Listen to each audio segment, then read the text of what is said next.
Made it to AirVenture 2023.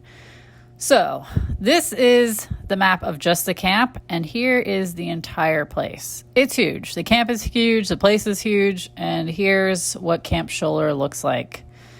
So I set up the camera right at the dashboard as I was driving around, first trying to figure out where I even went to register or pick up my pass.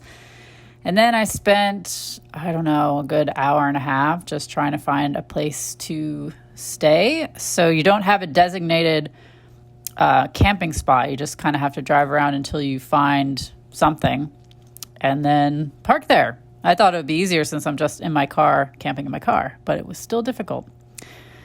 So here's a look at that setup real quick. It was a very impromptu trip. So I took everything out of the element and just got the back together, decked out.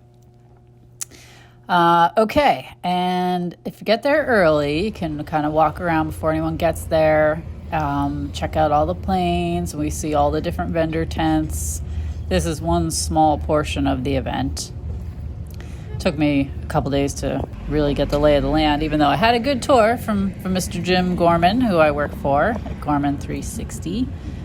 So that was the purpose of my trip, was to drive up, meet Jim for the first time, and meet a lot of the wonderful people that I work with. So at Avemco Insurance Company and also the National Association of Flight Instructors.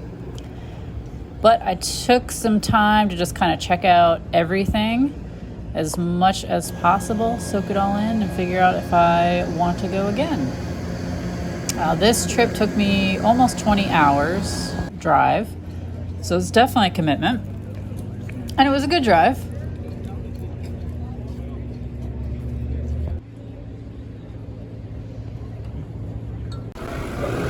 All right, so I sped this part up a little bit. I'm on the tram, Jim, and we are just going through the fields of all the different planes. They have them sectioned out by the different types.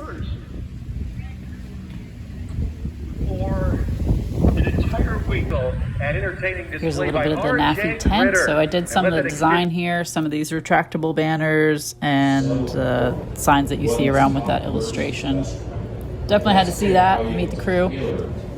And I also got to meet up with the Avemco team at the Women in Aviation breakfast. I snagged one of their photos. I didn't really get any of my own, but this is a cute one. They had me design a t-shirt for Women in Aviation a couple years ago, and now this is their third version of it. And as you can see here, some of the 99s are wearing it. Two great organizations, and I'm going to post links to them below. So if you're interested, check them out. Then we took a little tour of the museum. I don't think I can really show you that much of that, but here's a little bit. The museum was super cool. Definitely worth seeing. Even though there's a ton of planes to see while you're there, thousands of planes, it doesn't get old. It's pretty awesome. So if you're a pilot or an enthusiast and you're thinking of going, definitely do. Just if you're going camping, be prepared. And I'll leave you with this. Without compromising safety, there is entertaining us. Look at that formation.